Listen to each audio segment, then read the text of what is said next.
Well, thank you so much for meeting me today to talk. And I guess I would love to just start by asking you to just tell me about yourself, whatever you want. It can be, it doesn't have to be about music. It can be about your favorite thing to do in Pittsburgh or your favorite food to eat, or it can be anything. Well, um, I was born in Iran, in Persia. I'm Persian, and um, I I was actually brought up with Western music. Believe it or not, I when I went to the conservatory in Tehran in mid '60s, um, uh, I uh, I was actually trained in Western music, and also um, I left for Austria. I went to Austria and I did a entrance exam for the. At that time, it was called Academy of Music, but now it's called the University of Music, and I was accepted. So I went and I studied composition and trombone. I'm a brass player, Okay. although I haven't played, I haven't looked at my horn for many years, but I was a trombone player. And then I came to Pittsburgh. I had a scholarship to study at the University of Pittsburgh. And so I came here. I originally just wanted to do my doctorate and go back to Iran, but then the revolution happened. In Yes. fact, I came about a month before the revolution. So, and so I ended up being in Pittsburgh. So I finished when I finished my studies at University of Pittsburgh. I was teaching for 2 years at the University of Pittsburgh, and then I was lucky to get a actually to be to get a position at the Carnegie Mellon University. Carnegie Mellon is right across the street, so I just moved across the street instead of moving across the country. So, and then since 1988, I have been faculty at Carnegie Mellon University, and I've been teaching there like 32 years. Nice. And so, anyway, so Exciting. this is in shell, And so what happened was, and this kind of ties, my life with the string quartet that Delgani is going to play, is that in the middle of my life, I rediscovered the music of Iran, so the Persian music. It kind of uh, the story is that I was very interested in folk music. I have been always interested in folk music, in Persian folk music. So but I never got really to study it. So I was just using it. I wrote a lot of pieces about Persian folk music, but I never got to study. When I started studying it, I found out something very peculiar, and that it doesn't matter what folk song that you have from one part of country. Iran is a very vast country. It's like Texas plus Oklahoma and Kansas, something like that. So it's pretty big. And so it's so in this vast country, if any folk songs that I was looking, it was like some elements, some fundamental elements. It was just very similar. Doesn't matter, you had a tune from the north of Iran or from south of Iran. And I was always, it's like there was like children of the same mother. And I was curious, who is that mother? Yes. And I realized that the mother of all Persian music is the Persian music system, which is called Dastgah Maqam, or I call it the DM system. Um, it's a very complex system. It's actually not one system, but it's two systems interlocked. And it's a kind of very special, and it's really unique to Iran. And so it's made as two systems. One is younger, which is about 19th century. It came about, and it's called Dastgah. The other one is much older, goes back to like 8th century, and it's called Maqam. And also Maqam is shared between Iran and Iran neighbors, like Arabic speaking cultures like Egypt, Syria, Lebanon, North Africa, and even to Meso-Arabic music of southern Spain.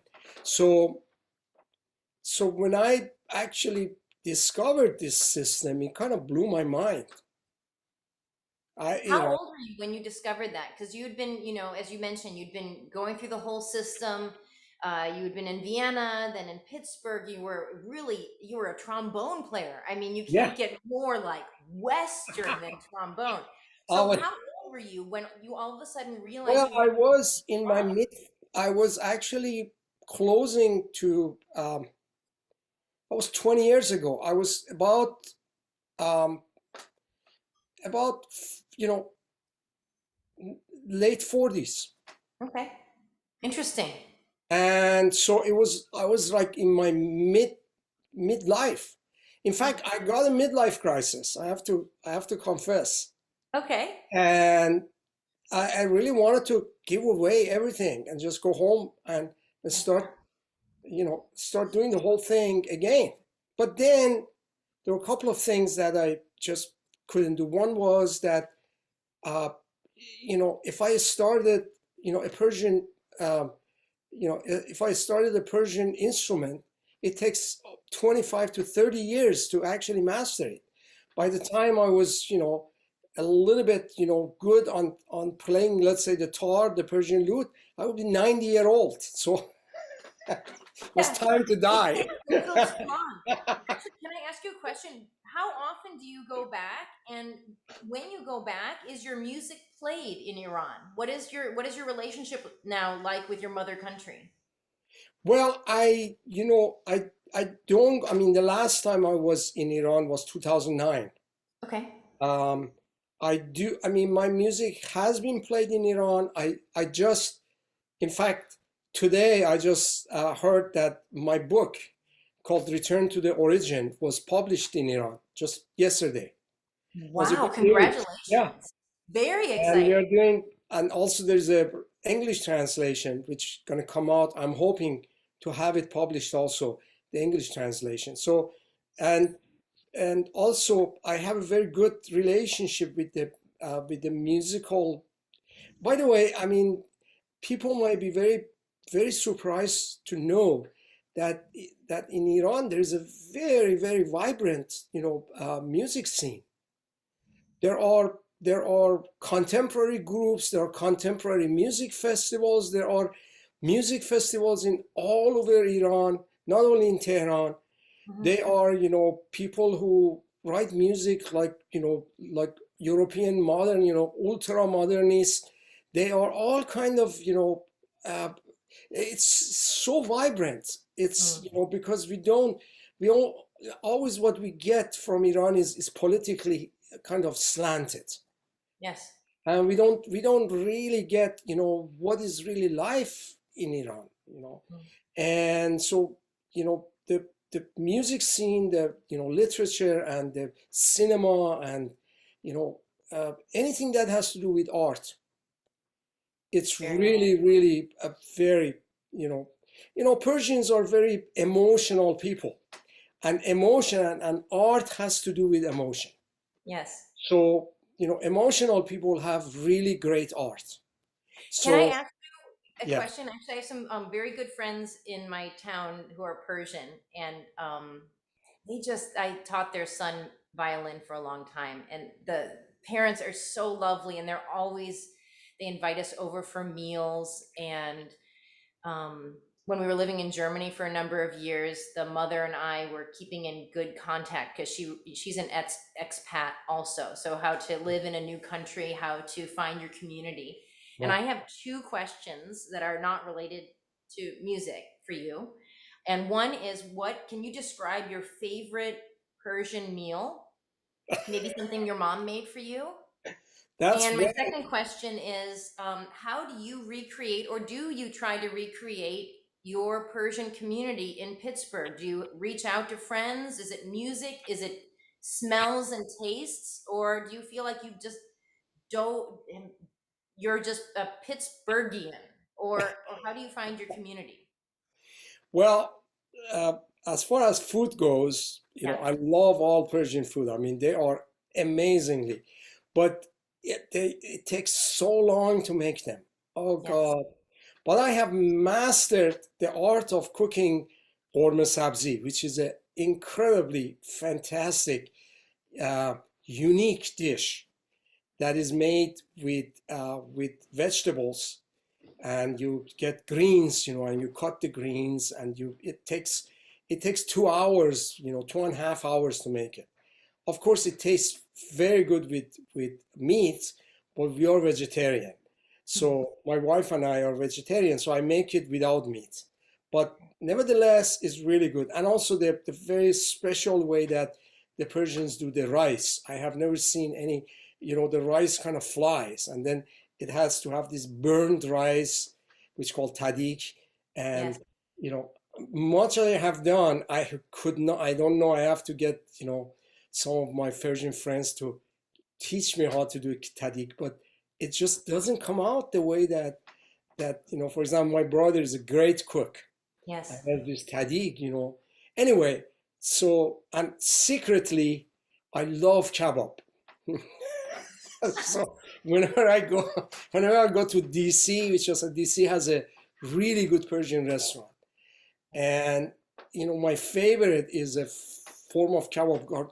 It's called kubide, which Okay. is made with grind meat, and it's a grilled meat. And close to that is the Turkish Adana kebab. So, but kubide is really very special. So I always order kubide. Then I come home and I say to my wife, Nan, I have to tell you something. She says, what? I said, I ate meat. She says, so what? Meat. So what? It's a crime to eat meat? Yes. Delicious. Anyway, so yeah, as far as the community, we, there is a small Iranian community here. Mostly there are physicians because lot of, there are many, many hospitals. There are possibly 300 to 400 physicians in like 100-mile, radius, about 50-mile radius around Pittsburgh. I mean, Pittsburgh, West Virginia, and so we meet. I used to, we had a lot of concerts. We did, concerts or even festivals of Persian music, invited, performers to come. With the COVID, everything has gone to really just, we haven't had any concert, and we just do anything we do on Zoom. Yes. And so, but nevertheless, I keep, my connection with the Iranian community, with our friends and so on. And I think it's very, very important to keep, your connections. And I love to go back to Iran, but right now it's just with the COVID, it's very hard. It's, rampant. COVID is rampant in Iran. And so, but technology has opened enormous doors for us, especially musicians. It kind of brought us really together. I have done numerous seminars, talks on Zoom. I've talked about my music. We had, you know, I had a, I had a, I had a lecture about my concerto for ney and orchestra. I wrote a piece for the Persian flute called ney, and I gave the lecture, and 200 people showed up That's from great. all over Iran. I mean, it was not just from Tehran. Somebody was from Kurdistan. Somebody from Isfahan, and this is the great thing, really, the technology. And so it really, and also the because the musician, there's so much energy, musical energy, and so much talent. And so I try my best to connect with this young musician, a young generation of musicians. Mhm. And although I have my own language, I have my since I rediscovered Persian music, basically what I did was, um, I I couldn't play a Persian instrument. I decided, and I said, I was, I got into a kind of midlife crisis, what to do. So also, I couldn't leave European music. How can you leave Brahms? Mhm. How can you leave Debussy? It's just they're always with you. How can you leave Beethoven? It's just it wasn't him. So I decided to do a kind of invent a computer, uh, you know, a computer-based Persian keyboard, That is which what you were playing the other day, yes, right? exactly, yes. Okay, I was going to ask Right you here, about I that. can see This show is it to something you. you developed. Okay, all right. So does So that mean that the top keyboard is Western and the bottom is Persian music, no, no, or is no. it? You can actually you can actually uh, we uh, we we developed a software that that is not equal temperament based. That Okay, means you can actually, because all of the software that deal with micro tuning are basically equal temperament based. And what we decided, and from the very beginning, I wanted to go away from equal temperament. So I teamed up with my colleague, Eric Barndaller. And first we had actually the first was a hardware. That means we had keyboards and we had, the computer and so on. But gradually we just concentrated on software. So in in the spring, we will actually unveil the software, nice. and the software it's actually one of the most sophisticated micro tuning software that you can tune any any pitch to any degree and on any bass. That means you could have a Persian tuning, you could have a Javanese gamelan tuning, you could have Indian tuning, you could have any type of tuning. And Nice. also, also the other thing is that my next step is that I wanted to actually create a Middle Eastern keyboard, or a keyboard that I would say Near Eastern non-equal temperament keyboard. You So know, can I mention something? And you might just think I'm crazy, but I used to tour with Yo-Yo Ma in the Silk Road Project, and I did one really amazing Central Asian tour.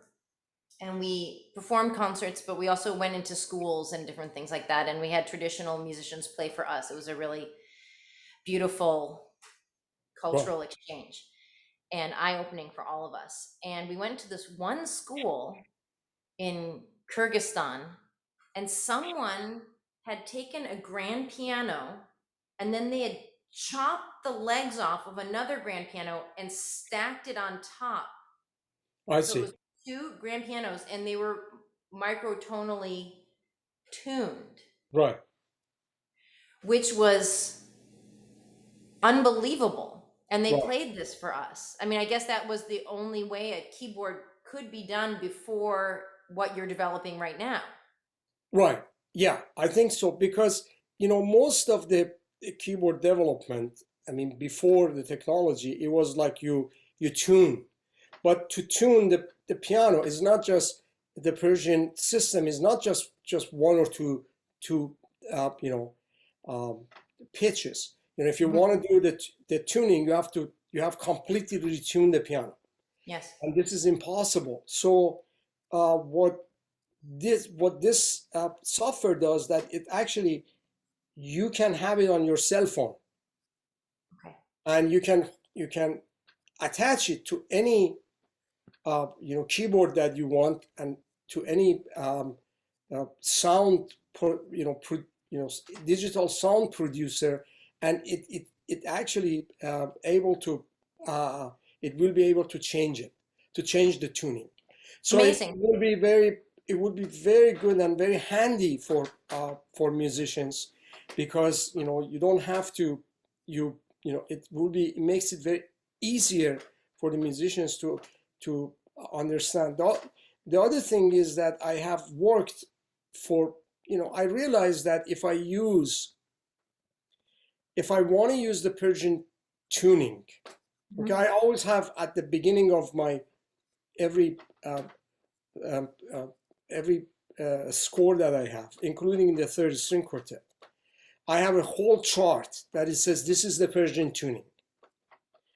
But I realized that, if I cannot ask, the Western trained musicians to do that because, you have to completely change every pitch that you're playing. So that's impossible. So what I came up with, the resolution I came is I call the mix tuning.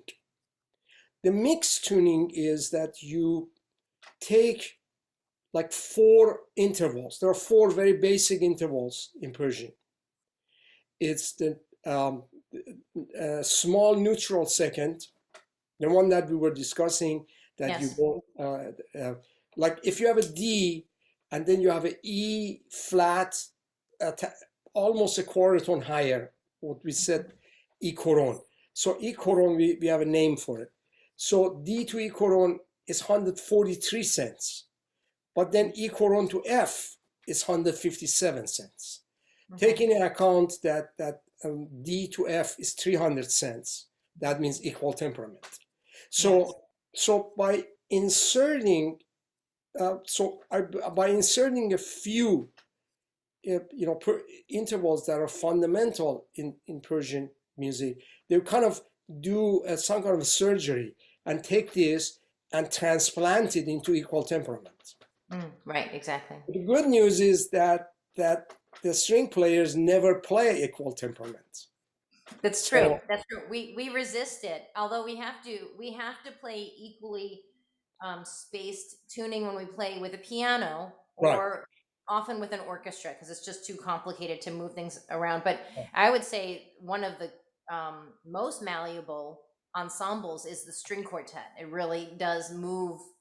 It Exactly. moves up and Yes. down all the time, That's which can be why very that, confusing. But yeah, that's why I love the strings. And it I have to tell you a story. I There is a string quartet in San Francisco. You might know them, called the Del Sol Quartet. I don't know if you know. I have, yeah, I've heard Yeah. them. So they were premiering a piece of mine. It's called Neyshaburak, which is also in the mode of Nava. It's very much like the third string quartet. And so when they were performing, I thought that the piece was sounding really very big, very kind of, it had a lot of more overtones. So after the performance, I went to Charlton Lee, the violist, and I said, Charlton, what did you do? He said, oh, we actually retuned before coming to Oh, the interesting. stage. I said, how did you retune? He said, well, because naturally we tune a little bit up. We Yep. tuned all in perfect fifth, absolutely natural perfect fifth. And my point is that these intervals are so natural for string instruments that it's very easily I'm so happy, especially with the string, the string players very fast, they just catch this. And so, and also it's good for me because I cannot change the entire tuning, system. And it will be theoretically okay, but practically my pieces would be unplayable. So Yes. I have come to this conclusion of this mixed tuning. And so gradually, gradually we will, you know the uh, you know the through dialogue, the different, civilization will come together. And then, I don't think that we, possibly in the future we just do equal temperament just for playing European music. Possibly. You don't I mean, have to. it certainly is opening up more and we're all learning from one another. Right. So I think it's been a good last 15 or 20 years. I think things have really opened. Maybe the third wave of East West knowledge Right. sharing of classical music, I think, is well underway, and it's exciting to be alive when that's the case. Actually, I think I have to go let our children in because they're just standing on the front porch. human window. So, Reza, it's been a pleasure to talk to you again, a pleasure to be playing your music, to be Thank you so much. learning. And as you said, you had a midlife crisis 20 years ago, and then all of a sudden you're learning and you're learning and you're learning. And I think that's a great lesson for all of us, that life never is about stopping learning. And it's an Yeah. inspiring story. So, I'm going to learn how to make dinner for 4 girls who won't eat vegetables now. So. And The opposite I of will, us, right? yeah, exactly. I will talk to you soon. Thank you Okay. so much for Thank you. bringing us into your world, and have a Thank you. wonderful day. Thank you. You too.